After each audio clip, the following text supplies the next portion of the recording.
que j'ai envie de poser aux hommes, c'est quoi votre problème avec la sodomie? Ah oui, parce qu'il y a un moment, il faut qu'on en parle de ça. Elle le dit.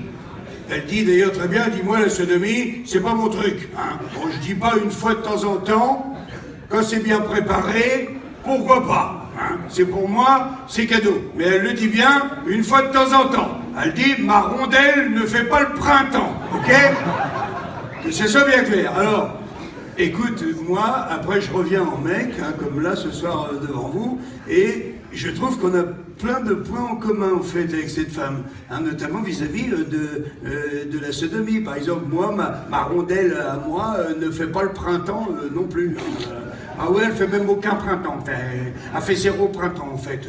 Ma rondelle, d'autant plus que moi, depuis 10 ans, maintenant, comme le président, hein, Denis, puisqu'on a le même âge,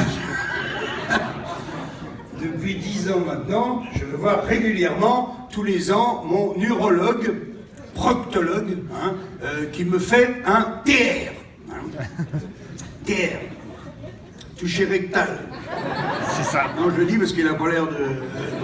Non, mais je le dis aussi aux autres, c'est que c'est vrai qu'au début, quand on ne sait pas ce que ça veut dire, TR, ça fait assez classe. Toi, tu dis, les potes, je pourrais pas venir au golf avec vous vendredi parce que j'ai un TR. Hein. Sauf que là, c'est pas 18 trous, c'est un seul trou, le tien. Hein. Bon. Mais moi, j'ai eu un super contact avec mon médecin. Hein. Ah oui, ça déconne, elle a bien su me prendre. Tu vois, non, mais ça déconne. Écoute, ça s'est passé très vite, je me suis retrouvé à 4 pattes sur la table. Moi, les fesses à l'air.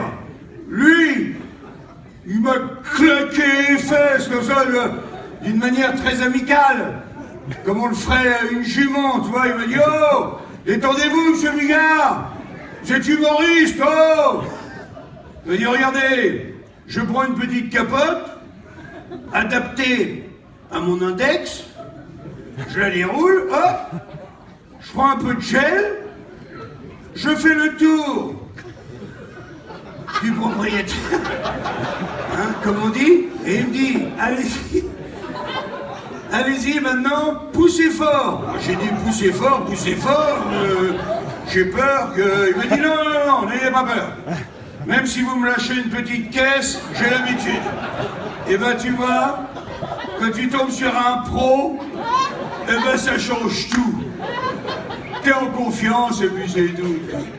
Mais bien sûr. C'est comme le matin, par exemple, on te change le chauffeur du bus. Tu dis, oh là, c'est qui celui-là? Toi, j'aime pas sa gueule, t'as pas confiance. Toi, alors tu l'observes. Et puis bon, au bout de 5-10 minutes, tu le vois faire. Tu dis, oh bah, c'est bon, c'est un pro, tu vois. Et hop, tu vois, tu te rendors sur ton siège. Bon là, moi, je me suis pas rendormi, hein. Parce que dès que j'ai poussé, là, m'a rentré le doigt jusqu'à la garde, hein. Et puis bon, une fois dedans, écoute, c'est comme tout, on s'habitue. Ça m'a rappelé ma grand-mère. Non, ça va pas, non. Bah, je mettais pas le doigt dans le cul à ma grand-mère. Jamais de la vie, peut-être pour un suppôt, une fois. Non, hein, et donc, ça m'a rappelé ma grand-mère, parce que ma grand-mère, elle disait toujours à ses filles, le samedi soir, quand elles partaient au bal, elle leur disait, méfiez-vous les filles, les quéquettes n'ont pas d'épaule. Hein. Quand la tête elle passe, le reste il passe. Hein.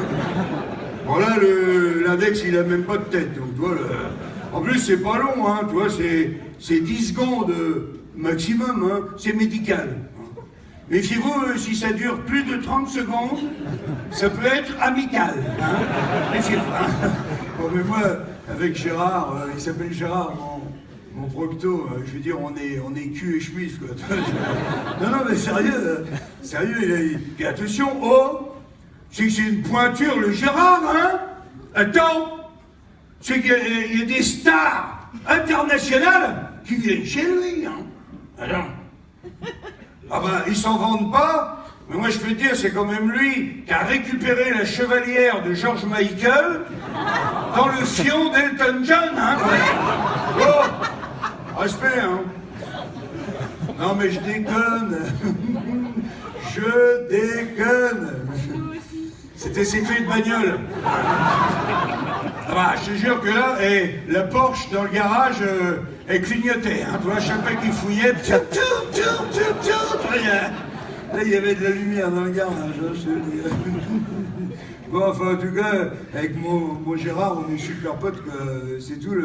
Le seul problème, ce que je pourrais lui reprocher, c'est qu'il est tout le temps en train de déconner.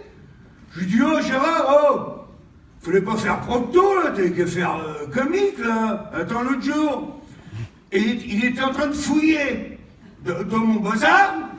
Hein. Il me parle en même temps. Il me dit, alors ça va, Jean-Marie, ton nouveau spectacle, pas trop fatigué, la tournée. Alors moi, il me tend la perche. Alors je lui dis, et toi, toujours dans la merde ou tu t'en sors, connard? On rigole, on rigole. Attends, l'autre jour, écoute ça. Je sais même pas si je vais vous le raconter. Enfin, si, je vais vous le raconter quand même. Si, hein, je vais vous le raconter. Attends, l'autre jour, il allait me rentrer le doigt. Hein. Ah, bien. D'un coup, ce con, hein, prend son téléphone, dans sa poche arrière, il me dit, hey, on se fait un petit fisti?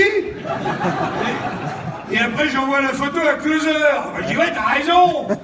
Déjà, moi, tout seul, le cul à l'air, c'est 50 000, mais avec un doigt dedans, alors là, ça monte à 350 000. Elle me dit justement, on fait fisti-fisti. Ah, j'ai enculé. On s'est couru après, toi. T'imagines le tableau, moi, le pantalon aux chevilles, lui, le téléphone, avec les mains pleines de gel. Tout d'un coup, le téléphone, il a échappé, il est retombé dans les chiottes. Bien fait pour sa gueule. Comme ça, la photo, dans son cul, la photo, dans son cul.